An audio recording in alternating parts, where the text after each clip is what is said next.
Aham. Basicamente, qual que é a arquitetura do data flow, né? O data flow, quando você publica de forma convencional, você vai lá, pluga seus dados, né, do SharePoint, do Excel, de um SQL, pluga ele no seu Power BI desktop, confecciona seu relatório e você publica. A partir do momento que você publica esse relatório no Power BI Cloud, você está levando consigo a camada visual, o seu relatório e o seu dataset. Seu dataset, basicamente, porque o Power BI, ele não é inteligente o suficiente para você clicar num gráfico e ele entender, pô, ele clicou aqui, então é o resultado X que eu tenho que trazer. Não, ele não faz isso. Ele pega e lê o conjunto de dados, só que ele lê isso numa velocidade absurda. Então, cada interação que você faz no seu dashboard é uma consulta que ele está fazendo no seu dataset, no seu conjunto de dados, aqui na tradução, né? O problema Aham. disso é, conforme isso vai ganhando corpo, vai ganhando quantidade de linhas, essa consulta passa a ser mais demorada. Por quê? Tudo isso é processamento. Então, cada consulta que você faz é um processamento de dados.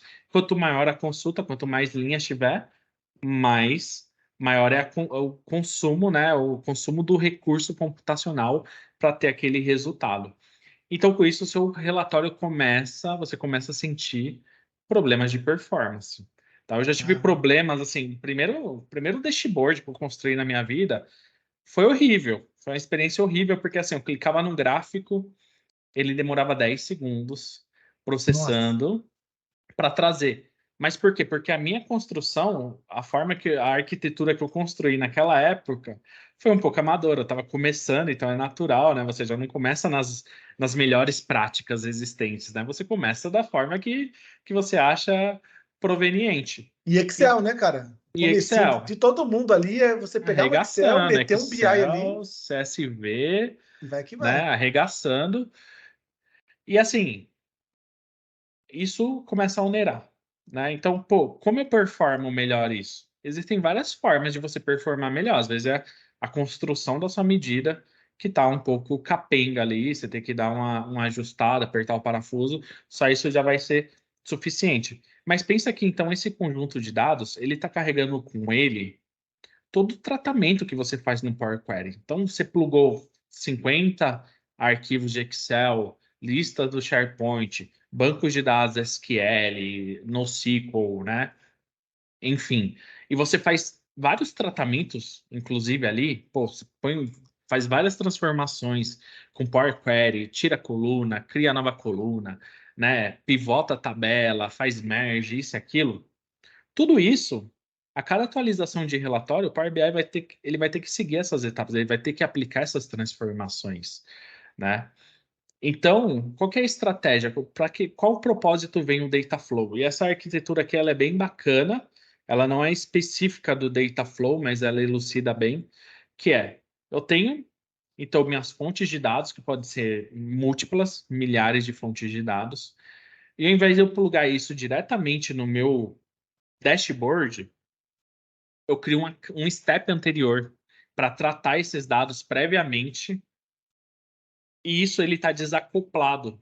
Ele tá fora do meu dashboard. Eu estou abstraindo essa carga operacional do meu dashboard. Então eu consigo orquestrar essa atualização fora, por baixo dos panos, e depois o Power BI vem, quando esse dado já está pronto, bonitinho, ele vem e só consome isso. Né?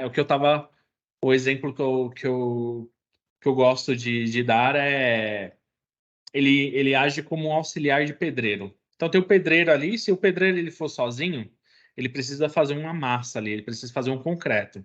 Ele vai ter que ir lá pegar a lata, pôr no ombro, pegar a areia, depois pegar a pedra, pegar o saco de cimento, fazer o concreto, mexer, pôr água, deixar bonitinho ali, para aí depois ele utilizar esse concreto. Agora, se ele tiver um auxiliar de pedreiro que vai fazer todo esse trampo e ele só Já vai chegar adianta o lá, o lado, já. concreto está pronto, então é isso.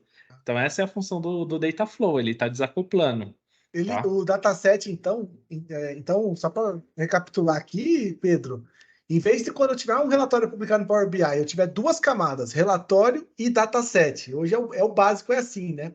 Hoje o dataset faz todo o esforço, né? Todo o trabalho suado ali para conectar o dado e isso demora a atualização. Você vai estar trazendo, então, uma outra camada, que é o data flow. E o data flow vai poder ficar com esse peso, liberando mais a disponibilidade ali da informação para o dataset. O dataset vai atualizar muito mais rápido, então, no Power BI. Por aí. Exatamente. E quando a gente fala de SharePoint, principalmente, né, que é quando a gente fala desenvolvedor de Power Apps, usa muito o SharePoint. Assim, SharePoint ou Excel. Geralmente, quando a pessoa está começando, a pessoa começa pelo Excel, depois entende os riscos e malefícios, né, do Excel e aí dá um degrau, sobe um degrauzinho e vai pro SharePoint. Mas assim, tem que entender que o SharePoint ele é um ambiente compartilhado.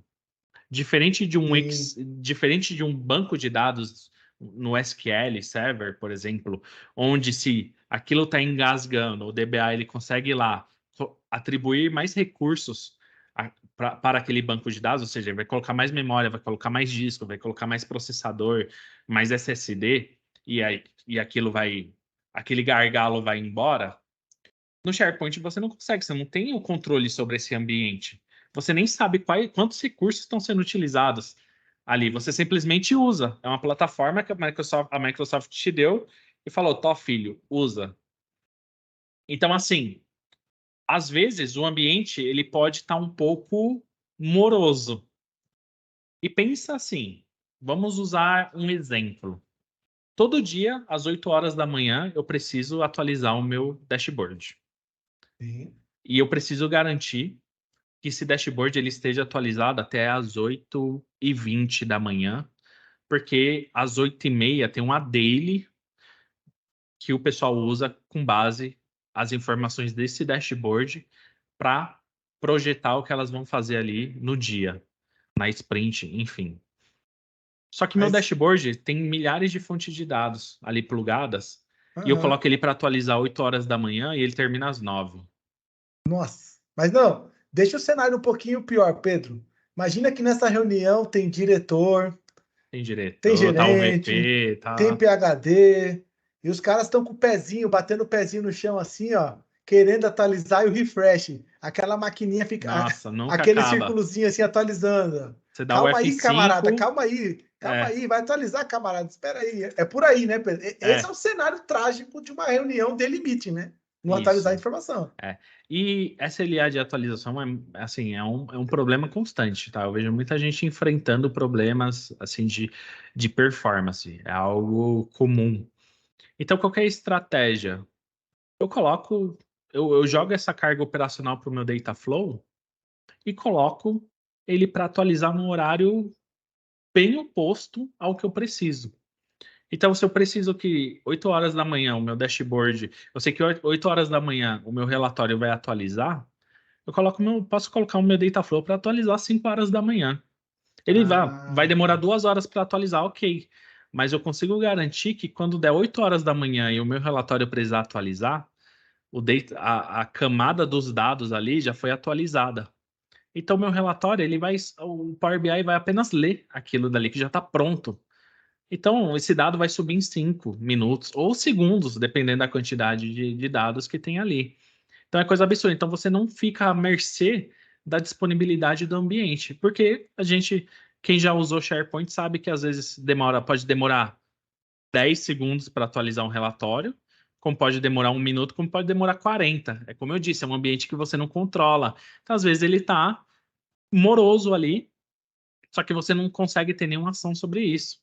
E aí, pensa, né, por uma morosidade nesse aspecto, a empresa tomar uma decisão estratégica errada baseada nos seus dados. Então, isso é um problema.